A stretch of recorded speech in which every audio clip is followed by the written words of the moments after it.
सीता की आय गीता की आय से 10% कम है।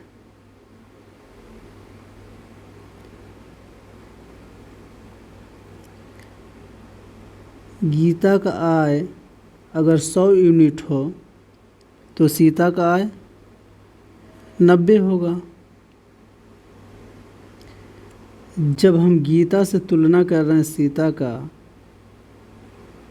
तो हमको 10 यूनिट कम प्राप्त हो रहा है। जब हम सीता की तुलना गीता से करेंगे तो हमको 10 यूनिट ज़्यादा हो रहा, 90 से 100 हो रहा है।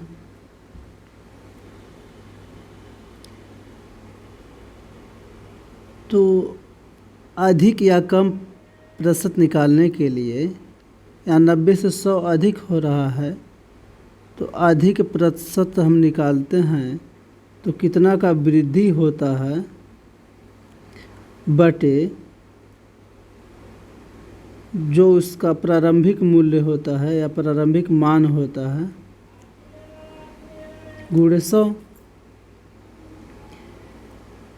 10 का वृद्धि हुआ है बटा 90 गुणे 100। एक शून्य से एक शून्य कैंसिल और 9 का भाग 100 में दे देंगे तो 11 9 99, एक बचेगा तो 1/9, 11 सही 1/9 प्रतिशत हो जाएगा। इस प्रश्न का ऑप्शन नंबर सी सही होगा।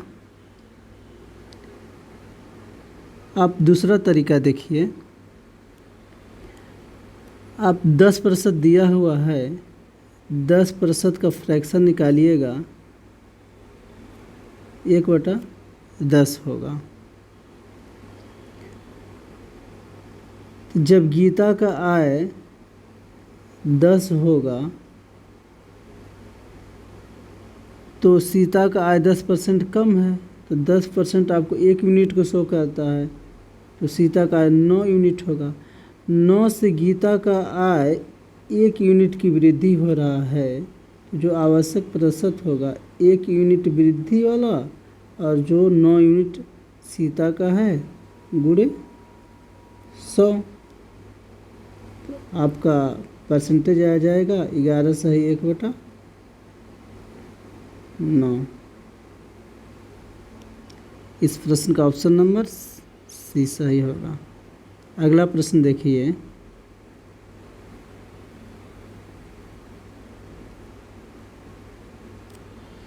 चीनी का मूल्य 20% घट गया, ज्ञात कीजिए उपभोक्ता पहले जितने व्यय में कितना प्रतिशत अधिक चीनी प्राप्त करेगा। चीनी का प्रारंभिक मूल्य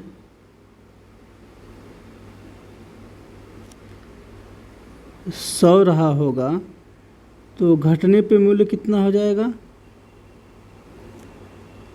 20% घट रहा है तो 80 हो जाएगा, क्योंकि 100 पे ही प्रतिशत होता है, तो 100 पे 20% घटेगा तो 80 होगा।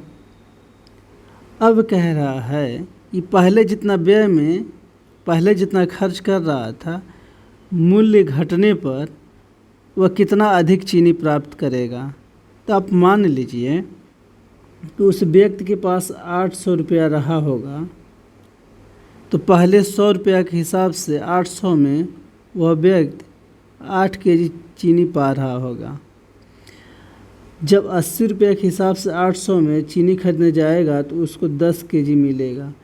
जब रेट ज़्यादा था तो उसे 8 केजी मिल रहा था, और जब रेट कम हुआ तो उसे 10 केजी मिल रहा था। तो कितना केजी का फ़ायदा हुआ? 2 केजी का फ़ायदा हुआ या बढ़ोतरी हुआ? 2 केजी 8 केजी पे बढ़ा है, तो जो आवश्यक प्रतिशत होगा 2/8 गुणे 100। 2 से कैंसिल करेंगे 8 को 4 आएगा, और 4 से 100 को कैंसिल करेंगे तो 25% आ जाएगा। इस प्रश्न का ऑप्शन नंबर डी सही होगा। या तो आप इस प्रश्न को ऐसे हल करिए, 20% का आप फ्रैक्शन निकालेंगे, 1/5 होगा। चीनी का प्रारंभिक मूल्य 5 रहा होगा, तो बाद में घटने के बाद 4 होगा। जबकि वह कह रहा है कि घटा हुआ मूल्य पे कितना अधिक चीनी प्राप्त कर रहा है, तो घटा हुआ मूल्य 4 है, तो 1 यूनिट ज़्यादा वो प्राप्त कर रहा है। तो जो आवश्यक प्रतिशत होगा 1/4 गुणे 100 बराबर 25% के। अगला प्रश्न देखिए,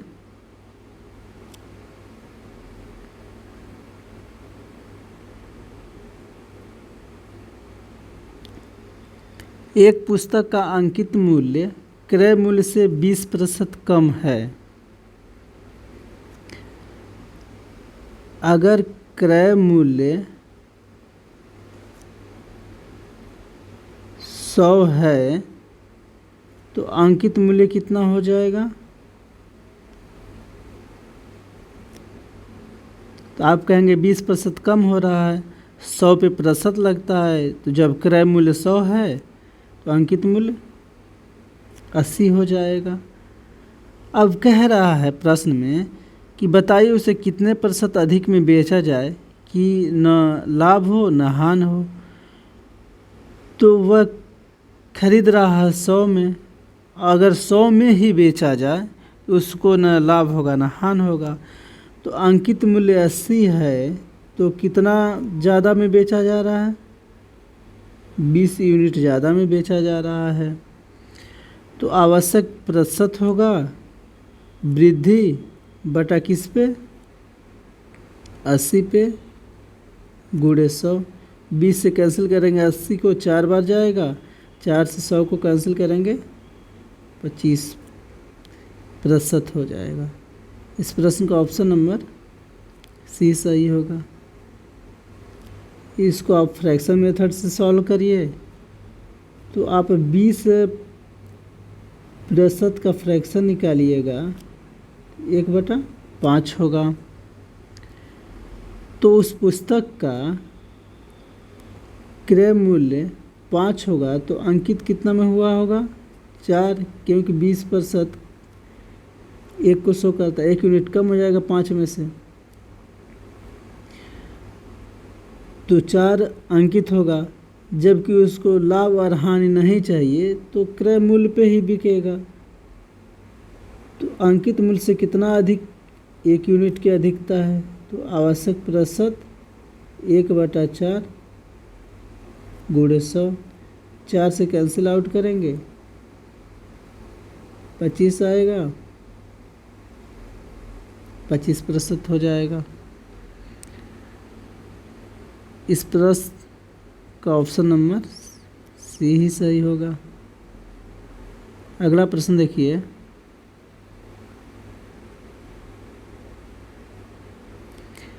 रहीम की ऊंचाई करीम की ऊंचाई से 50% कम थी। ज्ञात कीजिए कि करीम रहीम से कितना प्रतिशत अधिक ऊंचा है।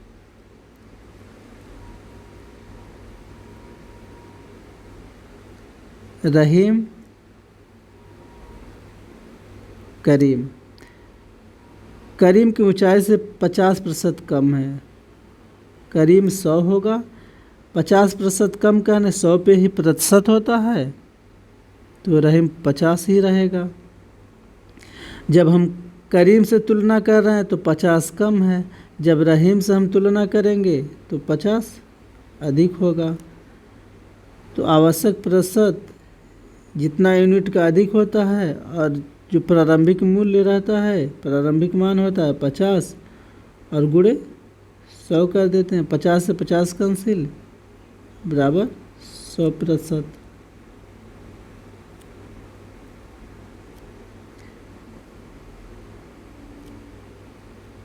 दूसरा मेथड देखिए,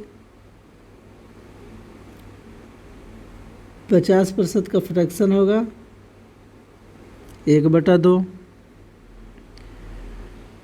करीम का ऊंचाई 2 रहा होगा तो रहीम का ऊंचाई 1 हो जाएगा। रहीम से तुलना करेंगे तो हमको 1 की वृद्धि मिल रहा है, तो आवश्यक प्रतिशत जो होगा 1 की वृद्धि बटा उसका प्रारंभिक मान गुणे 100। तो 1 से 1 कैंसिल हो जाएगा, 1 आएगा बराबर 100% होगा। Option number C. अगला प्रश्न देखिए,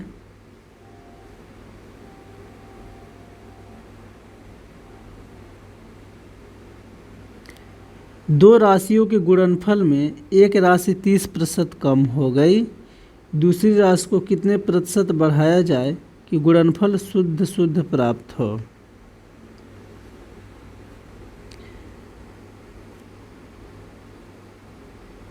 तो हर राशि पहले 100 होगी तो बाद में 30% कम होगा तो 70 हो जाएगी।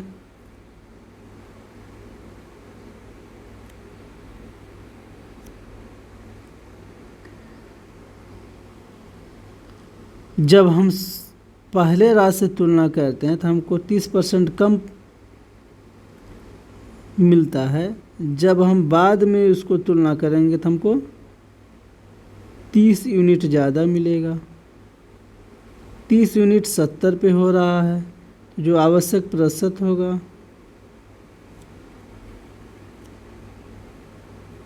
30/70 गुणे 100।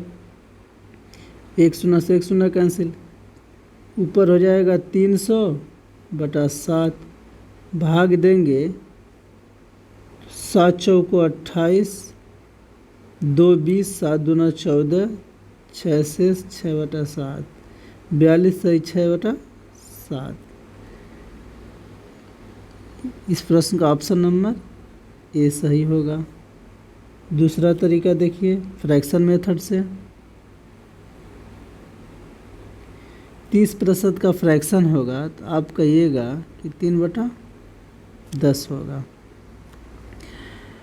पहले राशि 10 रही होगी तो बाद में घट करके 3 यूनिट कम हो रहा है, तो बाद में घट करके कितना हो गई होगी 7। तो हम घटी हुई राशि से तुलना करेंगे तो 3 यूनिट की वृद्धि हो रही है किस पर 7 पे, जो आवश्यक प्रतिशत होगा 3/7 गुणे 100 हो जाएगा, तो 300/7 होगा। 300/7 जब हम भाग देंगे 7 का तो 42 सही 6/7% आ जाएगा। अगला प्रश्न देखिए,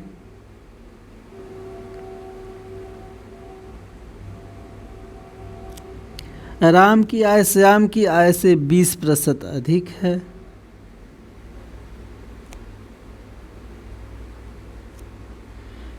श्याम की आय 100 यूनिट हो तो प्रतिशत 100 पे लगता है, तो 20% अधिक हो रहा है, इसका मतलब राम की आय 120 होगा।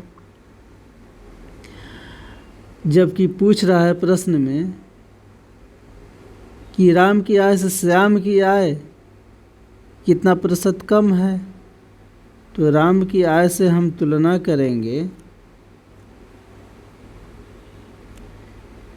तो 120 से 100 को हो रहा है, 20 यूनिट की कमी हो रही है। 20 यूनिट की कमी 120 पे, तो जो आवश्यक प्रतिशत होगा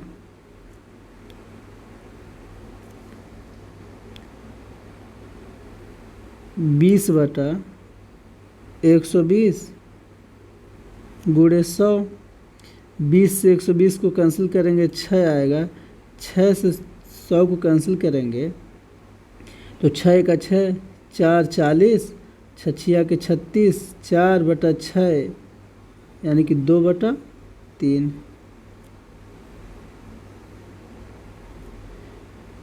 इस प्रश्न का ऑप्शन नंबर ए सही होगा। दूसरा मेथड से सॉल्व करेंगे, 20% का फ्रैक्शन निकालेंगे तो आप कहेंगे कि 20% का फ्रैक्शन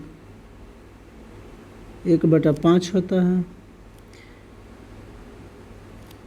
तो तो श्याम की आय अगर 5 यूनिट रही होगी तो राम की आय 20% अधिक हो रहा है, प्लस की बात हो रहा है, तो 6 हो जाएगा। जबकि राम की आय से हमको तुलना करने के लिए कह रहा है, तो राम का आय 6 यूनिट है, तो 6 यूनिट से 1 यूनिट की कमी हो रही है, तो आवश्यक प्रतिशत जो कमी का होगा वह 1 यूनिट बटा 6 गुणे 100 कैंसिल आउट करेंगे। 16 सही 2/3%। अगला प्रश्न देखिए,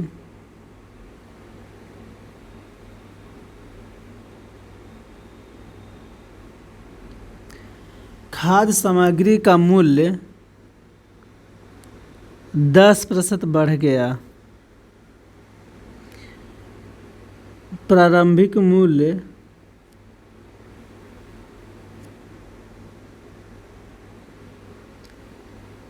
100 होगा, तो बाद में बढ़ा हुआ मूल्य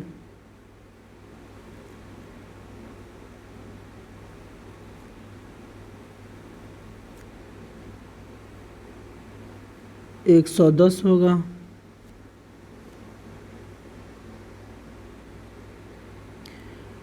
उपभोक्ता खाद्य सामग्री का प्रयोग कितने प्रतिशत कम कर दे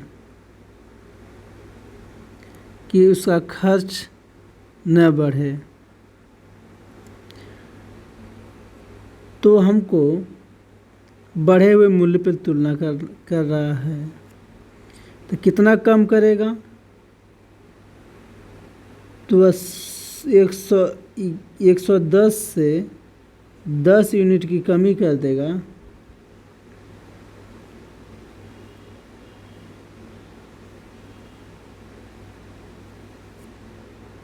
कमी कर देगा तो उसके खर्च में कोई प्रभाव नहीं पड़ेगा। 10 यूनिट की कमी बटा 110 गुणे 100, 1 शून्य से 1 शून्य कैंसिल, 100 को 11 से भाग देंगे तो 11 9 99, 1 शेष रह जाएगा, तो 1/11%। कुल हो गया 9 सही 1/11%। इस प्रश्न का option number B. Fraction method देखिए,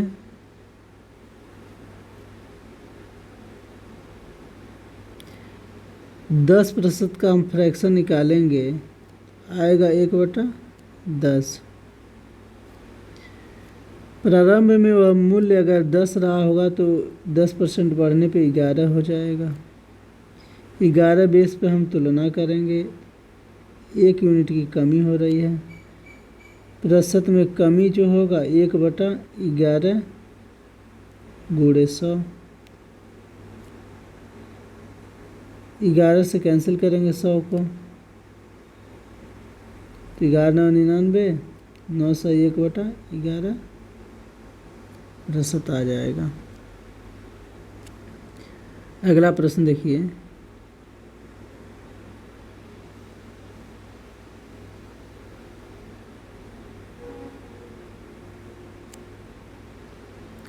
किसी वस्तु का अंकित मूल्य क्रय मूल्य से 25% अधिक है।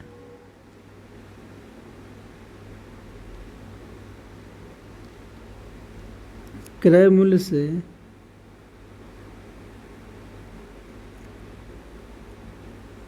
अंकित मूल्य 25% अधिक है। क्रय मूल्य 100 होगा तो अंकित मूल्य 125 हो जाएगा। वह कितने कम में बेचे कि न लाभ हो न हानि हो? तो न लाभ और न हानि के लिए अपने क्रय मूल्य पे ही बेचेगा। तो जब क्रय मूल्य पे बेचेगा तो 125 अंकित है और 100 पे बेचेगा, तो 25 यूनिट कम में बेचेगा। 25 यूनिट 125 पर कितना प्रतिशत होगा? तो 25/125 गुणे 100। 25 से 125 को कैंसिल करेंगे 5 आएगा, 5 से 100 को कैंसिल करेंगे 20% आ जाएगा। इस प्रश्न का ऑप्शन नंबर बी सही होगा। दूसरा मेथड देखिए, 25% का आप फ्रैक्शन निकालेंगे तो आप कहेंगे कि 1/4 होगा। जब कोई वस्तु 4 रही होगी, 25% बढ़ने पर 4 से 5 हो जाएगा। जबकि कह रहा है कि 5 पे ही तुलना करने के लिए 5 पे मान निकालेंगे तो 1 यूनिट की कमी हो रही है। तो प्रतिशत में कमी 1 यूनिट की कमी बटा उसका प्रारंभिक मान गुणे 100। 5 से 100 को कैंसिल करेंगे 20 हो जाएगा, 20%।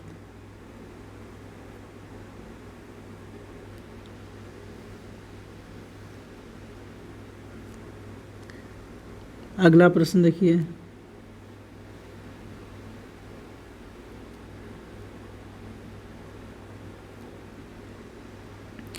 सरसों के तेल का दाम 15% बढ़ गया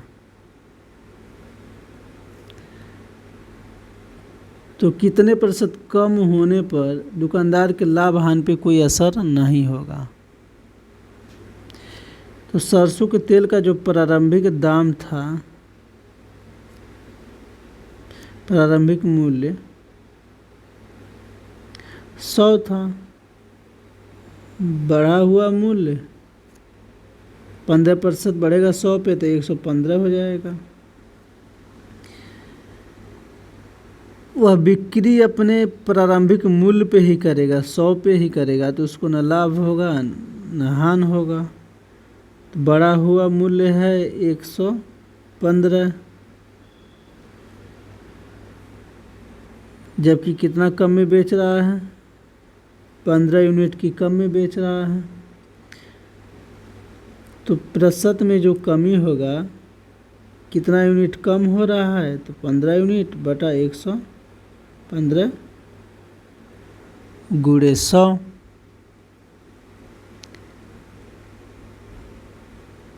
तो जब हम 5 से कैंसिल करेंगे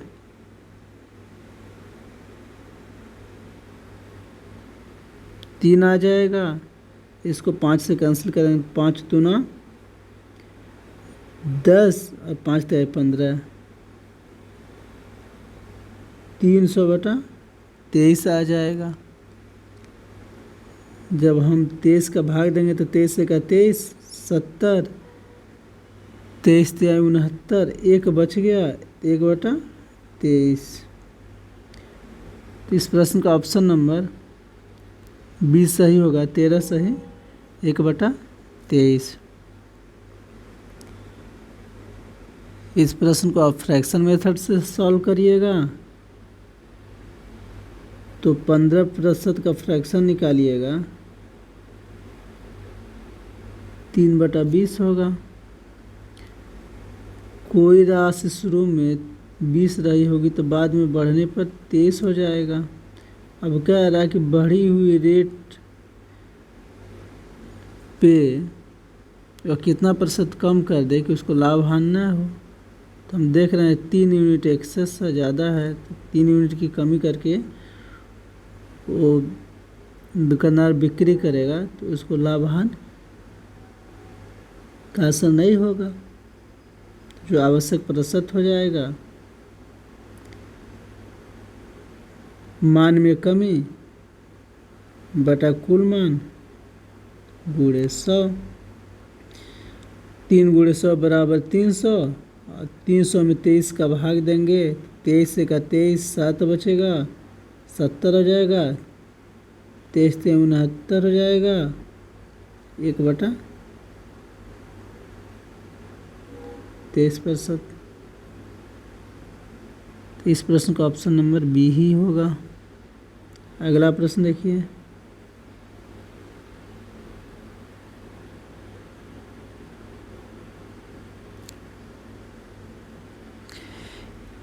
एक व्यक्ति किसी कारण से अपना खर्च 20% बढ़ा दिया पुनः कारण समाप्त होने पर वह अपने खर्च कितने प्रतिशत घटाए कि उसके बचत पर कोई असर न पड़े। पहले व्यक्ति का जो खर्च था वह अगर 100 मानते हैं तो 20% बढ़ाया तो 100 पे कोई मान बढ़ा हुआ रहता है तो डायरेक्ट बढ़ा देते हैं, 120 हो गया।